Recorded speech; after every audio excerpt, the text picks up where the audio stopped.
Hi, I'm Susan Shulwer, curator at George Washington's Mount Vernon. This room was named for Eleanor or Nelly Park Custis, who was Martha Washington's third granddaughter. When Nelly was 2 years old, her father, John or Jack Park Custis, died. Nelly and her younger brother were adopted by Martha and George Washington. So she grew up here at Mount Vernon. This bedchamber is one of 5 second-floor rooms in the central section of the mansion, opening off of the stair hall, just over the family's dining room. Its 2 windows look out toward the west, with a great view of the bowling green, the sunsets, and any arriving visitors. Now, the most touching story about this room took place in late November 1799.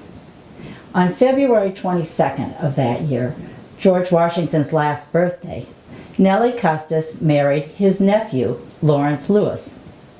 The young couple spent several months visiting relatives, but they returned in the fall to Mount Vernon, where their first child was born. But less than 3 weeks later, the General Washington died very suddenly in his bedchamber, just a few steps down the hall. And I think it's that personal connection that makes this room so memorable for Mount Vernon's visitors.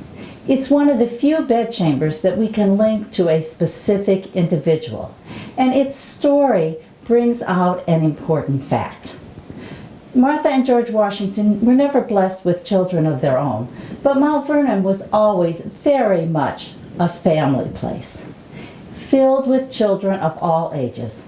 First, Martha Washington's own 2 children, then her grandchildren, and even great-grandchildren, and in between, lots of nieces and nephews.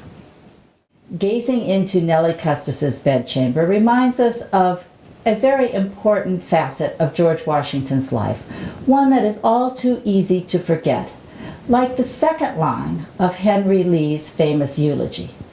First in war, first in peace, first in the hearts of his countrymen, and second to none in the humble and enduring scenes of private life. Nelly Custis's bedchamber puts us back in touch with that very important facet of George Washington, the family man.